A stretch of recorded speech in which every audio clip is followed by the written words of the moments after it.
সত্য, কিন্তু আমার পুত্র কৃষ্ণ মিথ্যা কথা বলেছে, আমি নিজে শ্রবণ করেছি। ভগবান স্থিত দিয়ে আমার পুত্র কৃষ্ণ চুরি করেছে, আমি নিজে দেখেছি। আচ্ছা, এতদূর পর্যন্ত তো ঠিক ছিল, তোমার সিদ্ধান্ত মেনে নিলাম, ঠিক। এইবার দেখুন ভক্তের আকুতি কোন জায়গায়। এতক্ষণ পর্যন্ত সব ঠিক আছে, কিন্তু উদ্ধব তুমি যে বললে ভগবান, উদ্ধব কোটি জন্ম তপস্যা করবার পরেও বহু যোগী মণি ঋষি এমনকি দেবতাগণও ওই ভগবানের পাদপদ্ম লাভ করতে পারে না, আর তুমি বলছো আমার ঘরে স্বয়ং ভগবান পুত্র রূপে জন্ম নিয়েছিল, আর মাত্র 8 বৎসর 10 মাস বয়সে আমি সেই স্বয়ং ভগবান যে পুত্র রূপে জন্ম নিয়েছিল তাকে আমি মথুরায় পাঠিয়ে দিয়েছি নিজে হাতে। উদ্ধব বলো তো, আমি তো সারা জীবনে কোনো পাপ কর্ম করি নাই, আমার জ্ঞাত মতে কোনোদিন কোনো পাপ করি নাই। আমি জানি না আমার পূর্বজন্মে কোনো পাপ রয়েছে কিনা, কিন্তু এই জন্মে কোনো পাপ করি নাই। উদ্ধব, তোমার ভগবানের পাদপদ্ম যিনি পায় সে তো জন্ম জন্মান্তরের জন্য মুক্ত হয়ে যায়, তাই না? অজামিল, চিন্তা করে দেখুন না অজামিলের কথা। ভুল করে বড় ছেলেকে ডাকবে বলে নারায়ণ নারায়ণ 3 বার বলে ফেলেছিল, বিষ্ণু লোকে তার স্থান হয়ে গেল, আর আমার ঘরে স্বয়ং ভগবান এসছে আমার পুত্র রূপে। সেই ভগবান আমাকে ছেড়ে চলে গেল,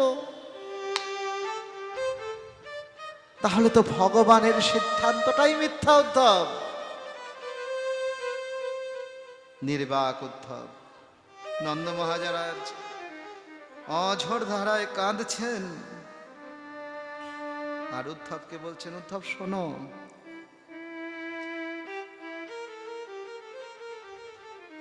কৃষ্ণ যেদিন আমার ঘরে এসেছিল আমি আমার পুত্র রূপেই সেবা করছিলাম। উদ্ধব, তুমি কি একা জানো ভগবান, আমি কি জানি না? কিন্তু যেদিন পুত্র রূপে এসেছিল সেদিন পুত্র রূপেই সেবা দিচ্ছিলাম।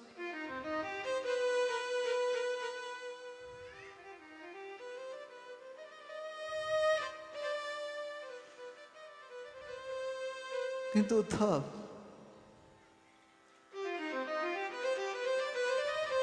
জানি না কোন অপরাধে আমি ওই চরণচ্যুত হলাম, আমি জানি না। তোমার ওই রাজাকে গিয়ে বলো, তোমার ওই ভগবান মথুরার সিংহাসনে যে ভগবানকে বসিয়ে এসেছ, দেবকীর পুত্র রাজা, ওকে গিয়ে বলো, সে তো সব পারে, ফিরিয়ে দিক না আমার কৃষ্ণকে, ফিরিয়ে দিক না আমার কৃষ্ণকে। ভেবে দেখুন, নন্দ মহারাজ চাইলে বলতে পারতেন না যে আমাকে কৃষ্ণের কাছে নিয়ে যাও?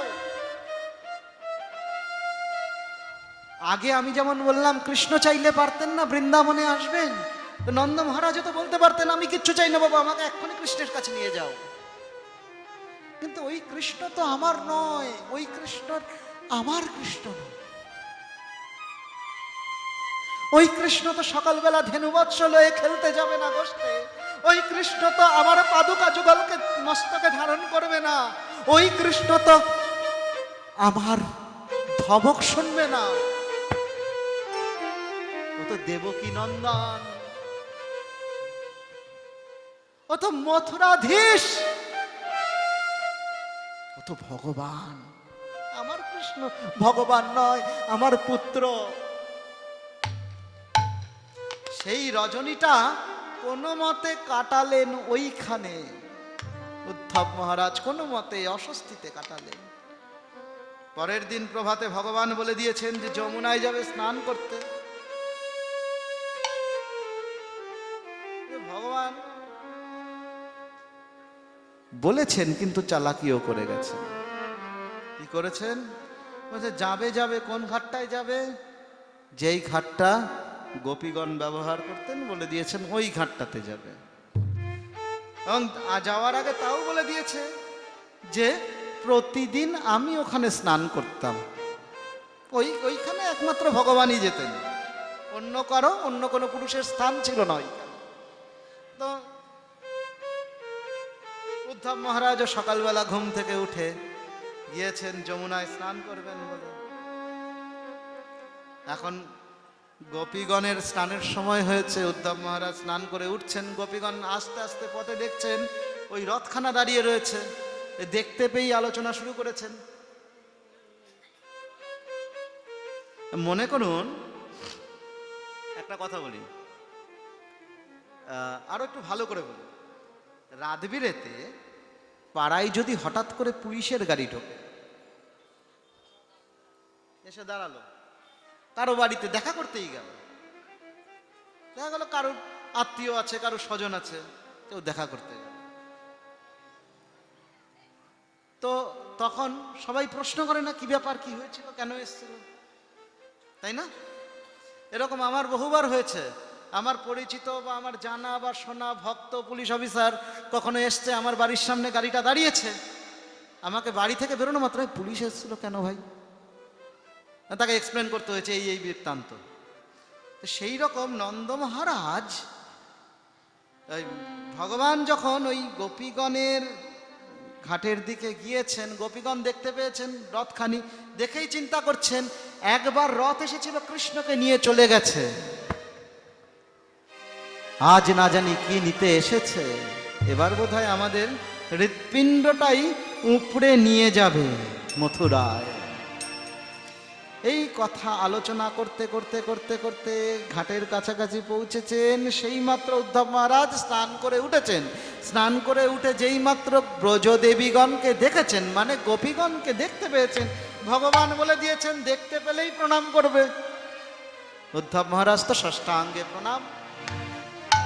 হে ব্রজদেবীগণ, আমার একটা অনুরোধ ছিল, আমাকে ভগবান যেমনটা বলেছেন ঠিক তেমনটাই ঘটছে, আমি স্নান করে উঠলাম, আপনাদের দর্শন পেলাম, তা আমি না একটুখানি রাধারানীর সাথে দেখা করতে চাই। সাহস তো কম নয়, সংবাদ নিচ্ছে অপরিচিত মানুষ, আপনার অবস্থাটা কেমন হবে? তুমি কে ভাই? প্রথম প্রশ্ন, তুমি কে, কোথা থেকে এসছো? ভগবান আমাকে পাঠিয়েছে। আমাকে ভগবান পাঠিয়েছে? ভগবান সেটা কি? মজা দেখুন, দেখেছে মথুরার রথ, জানে মথুরার থেকেই এসছে। আচ্ছা, মথুরা থেকে এসছে, তখন মথুরার রাজকার্য চালাচ্ছে কে? কৃষ্ণ, এটাও জানে ভালো করে গোপীরা। তারা কি জানে না? জানে ভালো করে। জানার পরেও জিজ্ঞাসা করছে ভগবান সেটা আবার কে?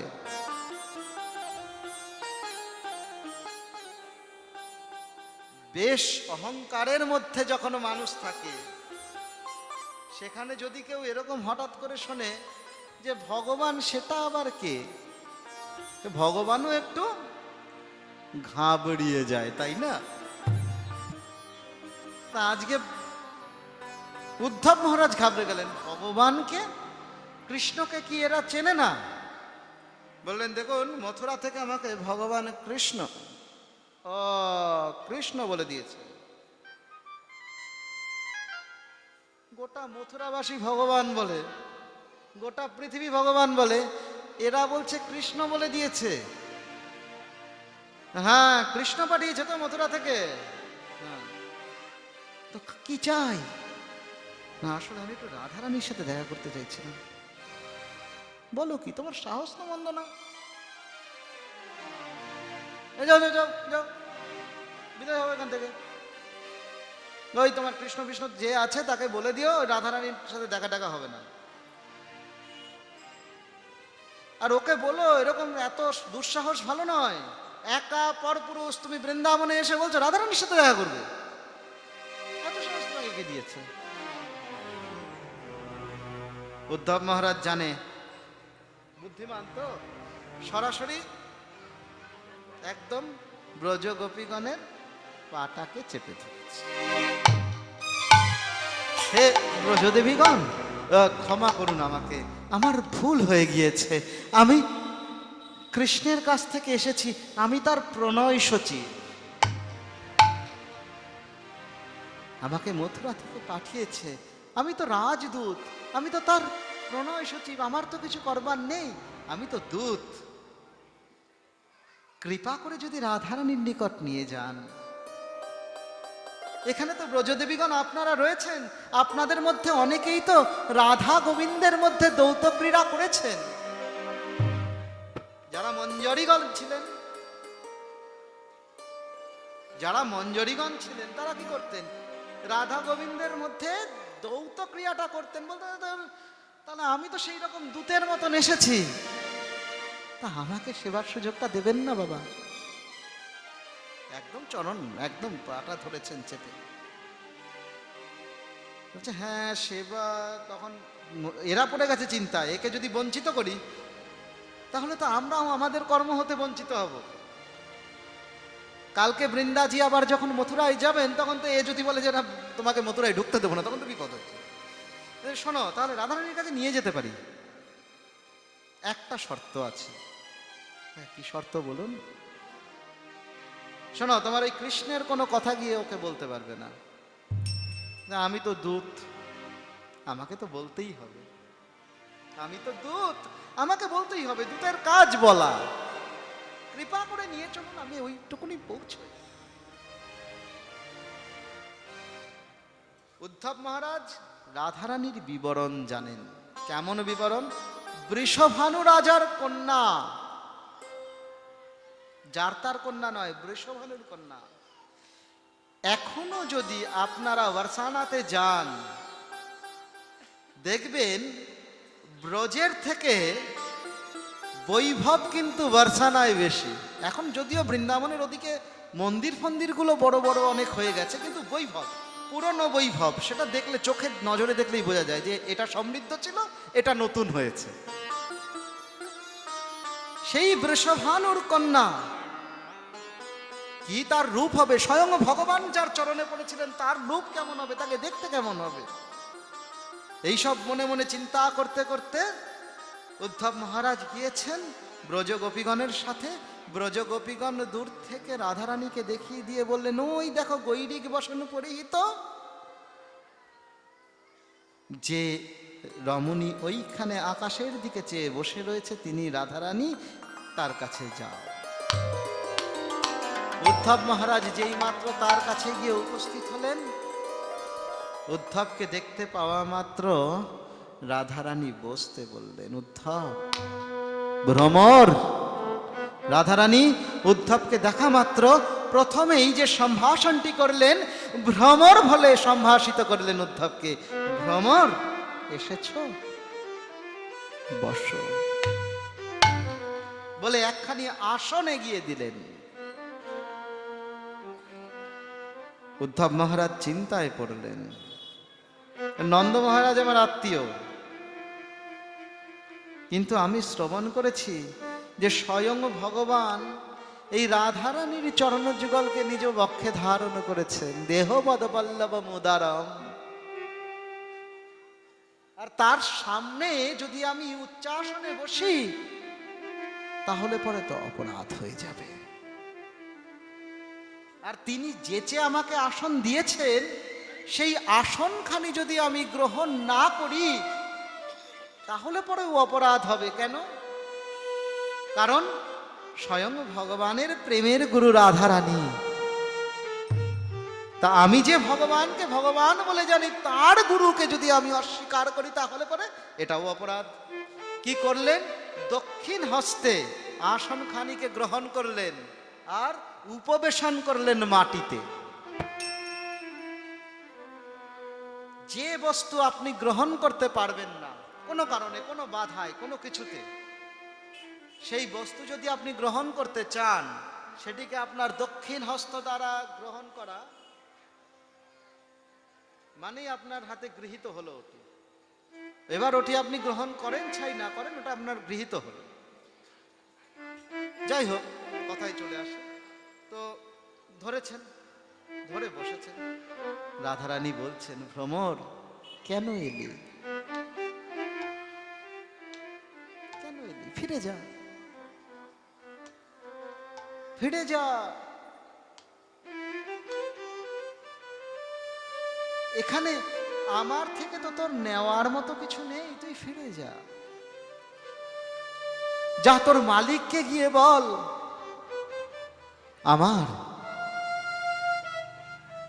আমার এই পুষ্প মধুহীন পুষ্প, এখান থেকে কিছু নেওয়ার মতো তোর নাই।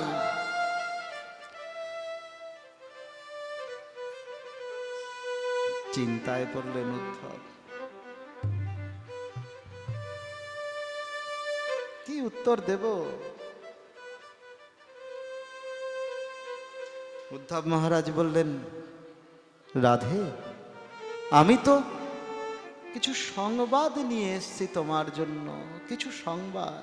কি সংবাদ?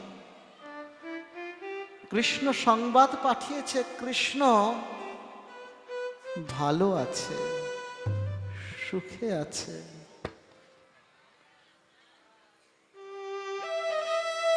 কৃষ্ণ সুখে আছে, তাতে আমার কি? উদ্ধব মহারাজ মনে মনে ভেবেছিলেন, না জানি দেখতে কত সুন্দর হবে রাধারানী। গিয়ে দেখলেন মলিন বাসন পরিহিত এক রমণী, নয়ন দিয়ে অবিরত বাড়ি ধারা বহে চলেছে।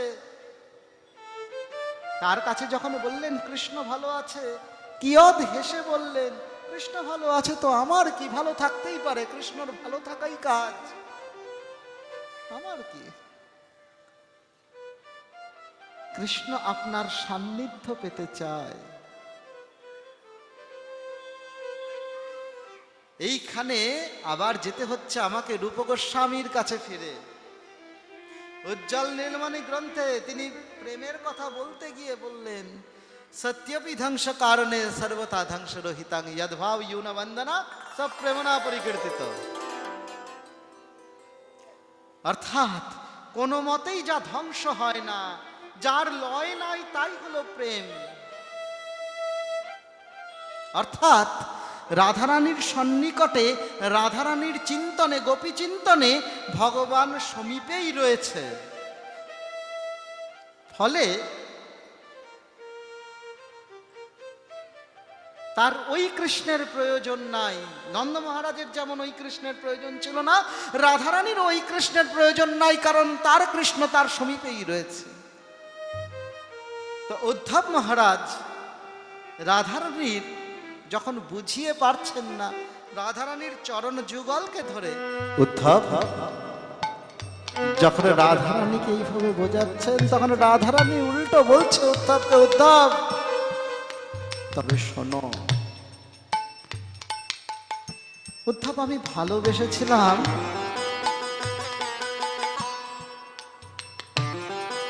গোপবেশ বেণুকর মুরলী বদন কৃষ্ণকে, নন্দ নন্দন কৃষ্ণ।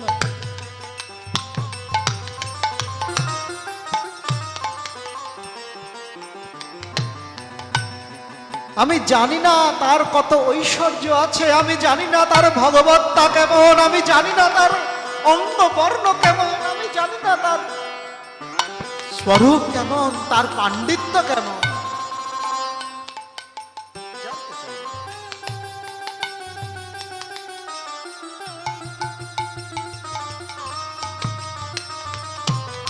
কারণ আমার যে প্রীতিবন্ধন,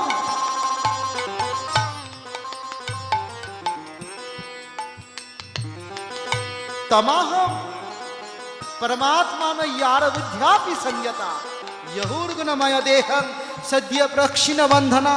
মনে পড়ে ওই রাসের রজনীতে যখন তোমার ভগবান আমাকে ডেকেছিল, দেহের পর্যন্ত, দেহের অর্থাৎ আমার প্রাণ নয়, দেহটা পড়ে থেকেছে, আমার আত্মাটা চলে গেছে, যাকে আমরা বলি নির্বিকল্প সমাধি। দেহটা থেকে গেছে, আত্মাটা চলে গিয়েছে। বিছড়ি গেহ নিজই দেহ। যখন রাসলীলা শ্রবণ করবেন শুনতে পাবেন, বিছড়ি গেহ নিজ হি দেহ। তা আমাদের কাছে দেহটারও কোনো মূল্য নাই, আমাদের কাছে সংসারেরও কোনো মূল্য নাই, সমস্ত কিছু আল্লাহ ওই গোবিন্দ পাদ ও পদ্মে সঁপে দিয়েছে।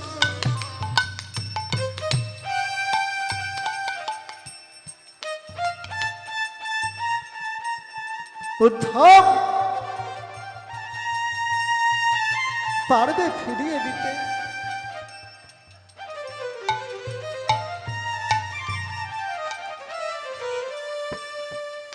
কৃষ্ণ গৃহীত মানসা সয়ত্র কান্ত যবলোল কুণ্ডলা। আরে ঘরে তো আমাদের সব ছিল, আমাদের কি সাধনা ছিল না? আমাদের কি সিদ্ধি ছিল না?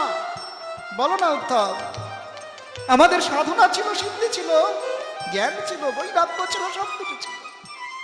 সমস্ত কিছু থাকা সত্ত্বেও এই জীব দেহ ধারণ করে ব্রজের মাটিতে এসেছিলাম ভগবানকে আস্বাদন করব বলে। আমরা কত কত অবসাদে, কত বিরহে এমন ভাবে রয়েছি জানো উদ্ধব।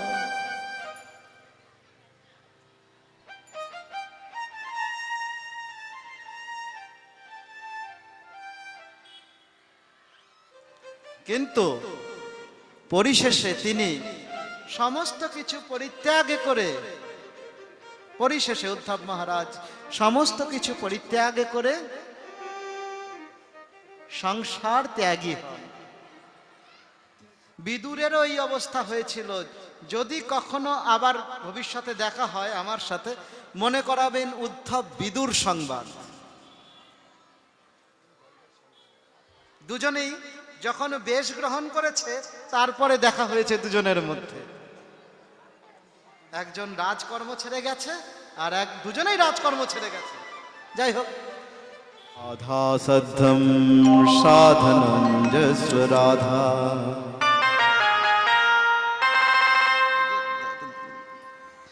মন্ত্র রাধা মন্ত্রদাত্রী চ রাধা সর্বম রাধা জীবনম তস্ব রাধা রাধা রাধা বাচ কিম शेषम किशोरी कुछ ऐसा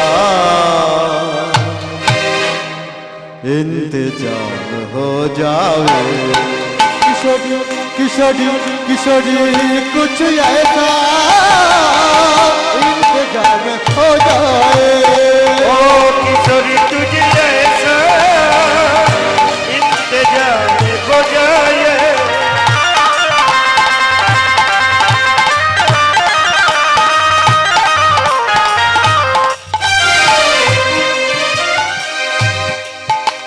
जब गिरते हुए मैंने तेरा नाम लिया है गिरते हुए